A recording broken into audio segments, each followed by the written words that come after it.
Is the reason for poor infrastructure in Duse Sokale because it was originally created to be a zoo? Today on Dateline Abuja, we put a rumor to rest. We understand the Abuja master plan, how many people the nation's capital is supposed to cater for, and what's the plan for the population explosion we are already experiencing here. Does the master plan cater to this situation? We drove around Abuja and its environs during the week to look at previous locations notorious for flooding and gully erosions. And as we do every week, we update you on the front burner stories from Nigeria's seat of power. This is Dateline Abuja.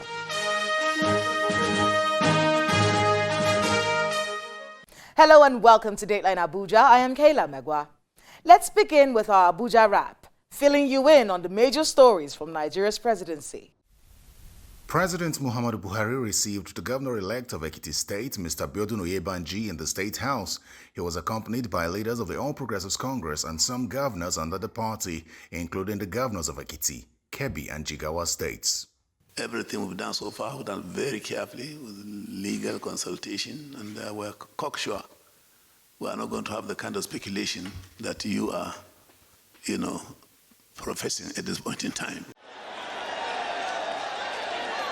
President Buhari has boasted that his administration is leaving the country better than he met it in 2015.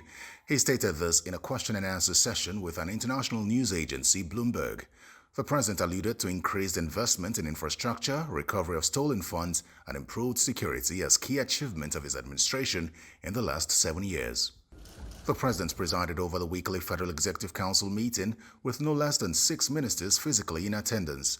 The lingering face-off between the federal government and the Academic Staff Union of Universities, culminating in a 4-month-old strike, was once again illuminated. ASU and other unions in the university system want to comply with the labor laws of the country, the land. Once I have apprehended a dispute and brought it to my table, you return to what is called status quo ante bellum. You go back from war and start teaching your students while this is work in progress. So even as they have abandoned their jobs, all of them, and the children are at home, discussions and work is still going on. It's work in progress. It will be resolved, and very soon. Why it will be resolved is that it's the same pattern with that of the health sector. Meanwhile, the president departed immediately after the meeting for Kigali, Rwanda, where he is attending the Commonwealth Heads of Government meeting. Apart from the main session of the CHOGM, he participated in several other meetings. He held bilateral meetings with the UK Prime Minister, Mr. Boris Johnson, the Prime Minister of Jamaica, Mr. Andrew Holness, and the Secretary General of the Commonwealth, Patricia Scotland. He also visited the Kigali Genocide Memorial, where he laid a wreath. The National Economic Council, chaired by the Vice President, Professor Yemi Osinbajo, has officially launched the Integrated Regional Human Capital Development Strategy. Speaking at the launch, Professor Osinbajo described as imperative the need to invest in Africa's young population, while commending state governments for the work done so far in improving the human capital in their respective states. Youthful populations portend an increased risk of social instability. We must invest in relevant skills as we provide good-paying jobs and opportunities. All these mean that our governments face huge public expenditures, and these expenditures grow as our populations increase daily. But in these massive challenges also lie the incredible opportunities of being the most profitable investment frontier in the world, of becoming the global food basket, of becoming the greatest source of highly trained human resources in technology, in engineering, and in the sciences, and in the creative sectors, amongst others. But all of these great hopes and aspirations stand or fall around governments and governance. The Director General of the Bureau of Public Service Reforms, Dr. Dasuki Arabi, has disclosed that the country has saved about 10 trillion naira from operations of the single treasury account since it was fully implemented by the present administration 7 years ago. Dr. Dasuki made the disclosure at the 43rd session of the weekly presidential ministerial briefing. Government is able to save over 10 trillion naira over the years, because whatever you are generating now goes into a treasury single account that is managed by somebody else, not you. And government, especially at the top, is always able to see what has come into our treasury single account today and what has gone out of that. So planning has been simplified, budgeting has been simplified. Whatever you do, somebody is watching you, and somebody can request and get those information. I have the honor to forward the underlisted ministerial nominees for confirmation by the Senate. President Buhari has sent the names of 7 ministerial nominees to the Senate for confirmation as ministers of the Federal Republic of Nigeria. The confirmation request is contained in a letter addressed to the Senate President, Senator Ahmed Lawan, and read on the floor of the Senate. The House of Representatives has stepped down the motion to override the President on the Electoral Act Amendment Bill. The amendment is to allow statutory delegates to participate in political parties' congresses and conventions. The motion was stepped down after the Deputy Speaker, who presided over plenary, advised the mover of the motion, Mr. Benigbakba, against violating the procedure for overriding the President. The Speaker directed exactly what I am doing. So it means there's a miscommunication somewhere. But what you are saying is still in order. We'll follow it and ensure that this is done. The Speaker wouldn't have asked you to come with a motion because for you to override on any bill, you need 2/3 of members, not 2/3 of members sitting, but 2/3 of members of the National Assembly. So you can't come through motion. And that's why I'm guiding you and then guiding the House. Thank you very much. Meanwhile, the Supreme Court has struck out the suit instituted by the President against the National Assembly, challenging the legality of Section 84, subsection 12 of the Electoral Act 2022. The court held that President Buhari, after assent to the bill on February 25, 2022, cannot turn around to challenge the same act. Particularly where the President happened to be the part of the maker of that law, you can't appropriate at the same time appropriating. You cannot be seen to have done something and at the same time turn around to ask that what you have done should be set aside in this kind of procedure. The Supreme Court have delivered their judgments, and being the apex court, everybody is bound by it. Unfortunately, the merit of the case was not determined. The objections of the defendant was upheld, where the first and second defendant were held not to have sufficient locus to bring the action and to invoke the original jurisdiction of the Supreme Court on the matter.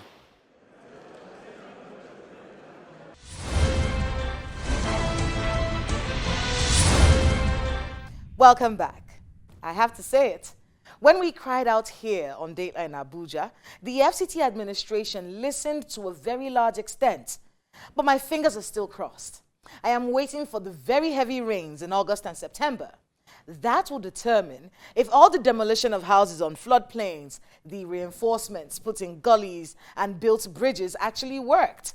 But for now, this week, we took a ride around Abuja to see the places notorious for gully erosions and floods. Please watch this. This is Galadimawa, just 10 minutes away from Abuja city center. This area is notorious for heavy floods when it rains, and lives have been lost in this gully. The devastation was so notorious, the road was blocked after the last victim died in August of 2019. He and his car were swept away by the flood covering this very access road these cars are breaking the law by following.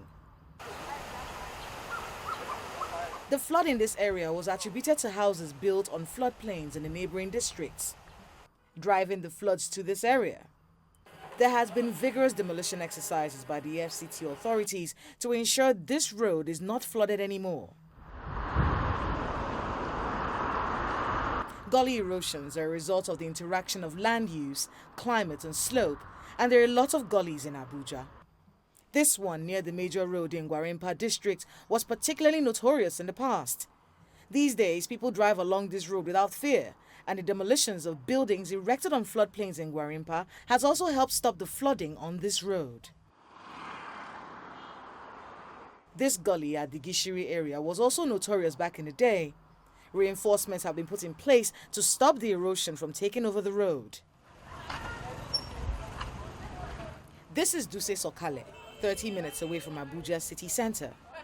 A few years ago, this portion of the road was broken in two, following a flood that aggravated this already existing gully erosion. The residents say the interventions from the local authorities are temporary. they're still afraid whenever it rains. Because we can't presume, even the NAMIT or Natural Meteorological Agency, they have not given, for now, I don't know whether it may rain or, as we're experiencing it little by little, whether it may come up or it may not come up. So for now, we don't know. But what we need to do now is that the government should come and intervene for the road, because like now we need culverts also so that this place can be okay. Even if they do not tie, at least it will be. They should tie it. They should put the gutter, then fix some stones or do it in such a way that the water can flow freely to the river, so that they will not be flooding. Because this is what causes flooding. This dustbin and grasses and everything around here. Still in Duse Sokale, this road is called the Olusegun Obasanjo Road, as it leads to the Obasanjo farms behind these hills. The residents say living here has been horrendous. They are calling for help from the FCT authorities. The erosion has been very bad during the rainy season. We don't even enjoy this place at all. Most cars, if they are climbing up, going up, coming down, the tire will start, the place is, yes, to start drawing them down. And it's very, very bad. Most times we have most people, like students, school buses, they don't even come to this side. When especially my son's school, if you call them, they'll tell you, take your son to the junction, because the road here is very bad. It's really an eyesore, and of course, every month we check our shocks. The road is very bad. Every time the rain falls, our heart beeps. So we plead on any agency, the government, well-meaning Nigerians, anyone that wants to help us, because we have enough populations there. It's over 3,000 houses in this part and the other part. So we are begging on anybody that wants to help us. They should come to our aid. This is Obasanjo Road farm, but the road has been deplorable situation for the past 5 years I parked in here, and we are pleading.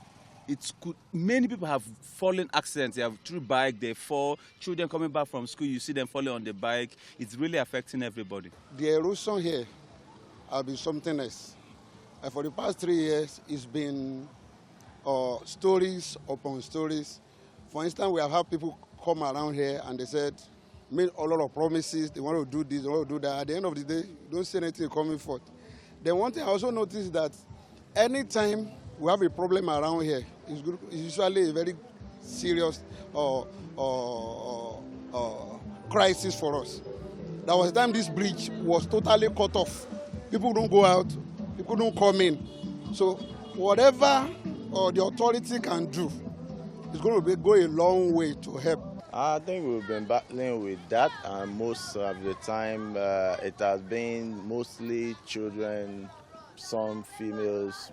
Generally, we have had more like people falling, more people because of the road getting injured. Some have had to carry cast for a long period of time. Some have injuries or wounds they will have to nurse for life. So I don't know, if we can have something done about it, it will just be excellent for us as residents. We had to approach the local council area, and I think at some point in time when it was really that bad, they were able to at least do some what we call palliative measures for us. So, well, we are just managing and hoping that they will do better with what is on ground. The topography of Abuja is undulating, with hills and icebergs that rise northwestward to a maximum of 1,060 meters above sea level. The challenges to the Abuja master plan has mostly been caused by the recalcitrance of developers, feeding on the greed of residents who circumvent the rules in the chase for cheaper options, especially when it comes to housing. The population explosion in Abuja has not helped either. Will these interventions hold sway when the heavy rains hit in August? Only time will tell. In the meantime, while the authorities do what they must to mitigate the environmental disasters in the FCT, it must note that as cities evolve, master plans must evolve as well. My guest on the program is Mr. Mukhtar Galadima, the custodian of the Abuja Master Plan and Director, Department of Development Control for the FCT administration. He puts to rest this long perpetuated rumor about Duse Sokale being originally designed to be a zoo. I tried to get to the end game of the Abuja Master Plan, what can be done about districts with almost zero infrastructure, and how the master plan can cater to the population explosion in the nation's capital.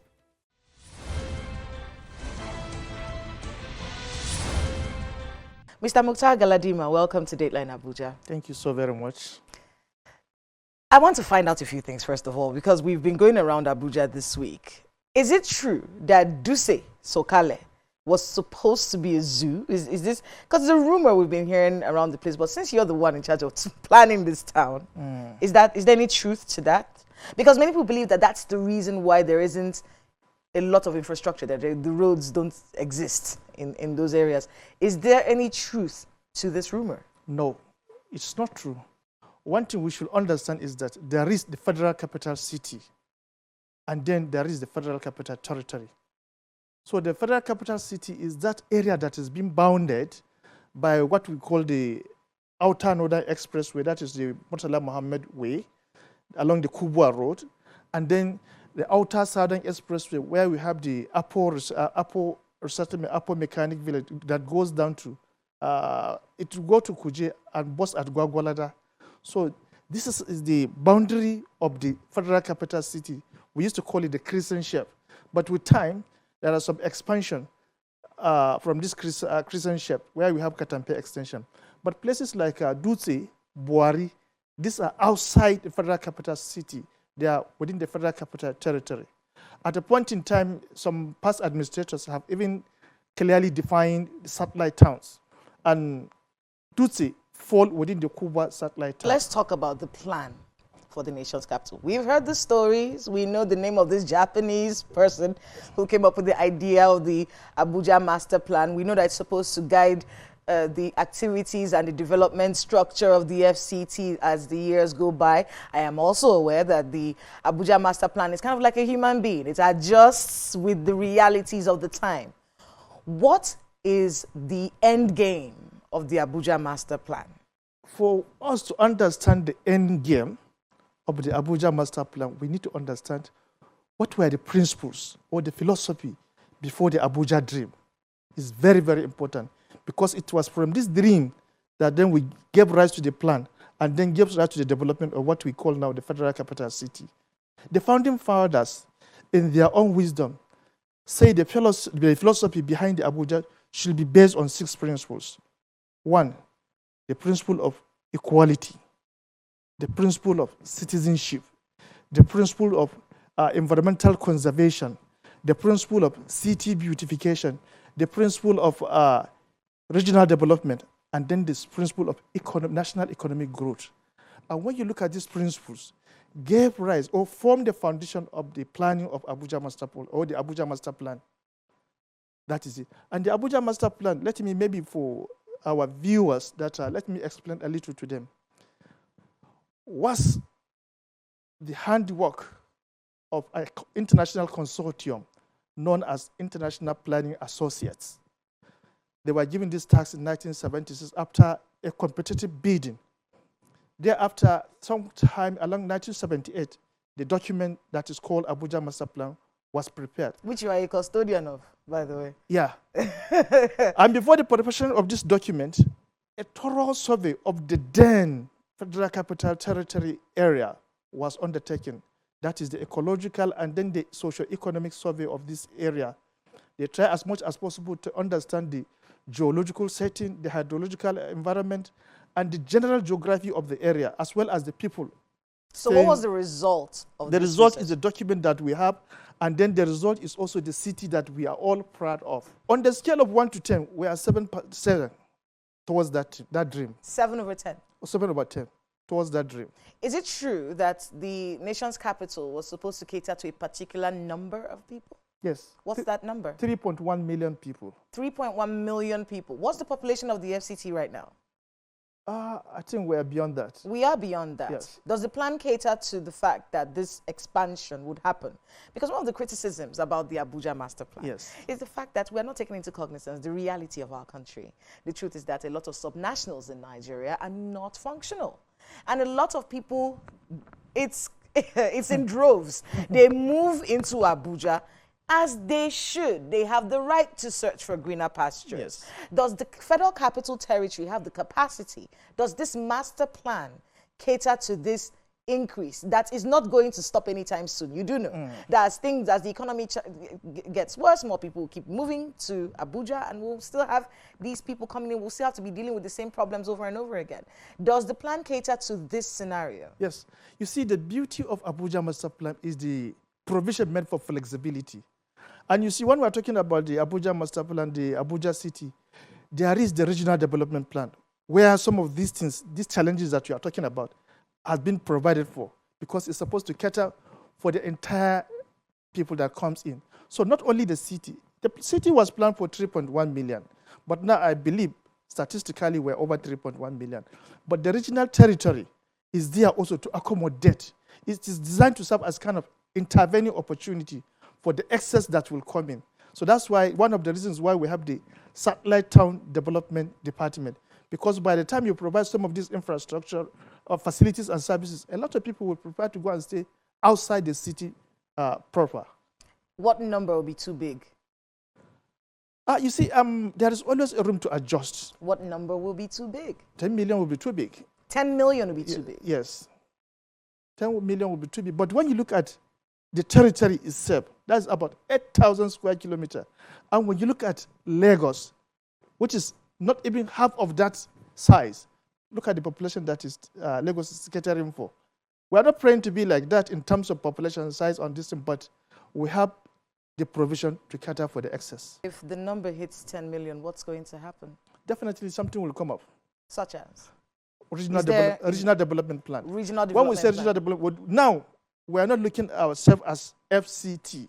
There is also, that's why I say the plan is so flexible. It has all made provision for some of these a regional development plan that will cater to this excess number? The excess is that you share the rest to adjoining states. There is what share the rest. How are you going to do that? We have what we call we're talking about people here. With contiguous states with FCT. How are you going to share? By the time we start spreading our infrastructure facilities to adjoining states, then these people can move on there and stay. Like now, most people come from Nasarawa to come and work in the FCT, come from Niger, Suleja to come and work in the FCT. So that's what we mean by sharing the rest. Then we have a provision where we have to do joint planning commission with the adjoining states. So that's what I mean that we share it to the other states. Mr. Mukhtar, you have your work cut out for you. In less than a year, you still have a lot of work to do. But we do want to thank you so much for making out the time to be with us today on Dateline Abuja, and good luck with the rest of the time you have. It's my pleasure. Thank you so very much for this opportunity.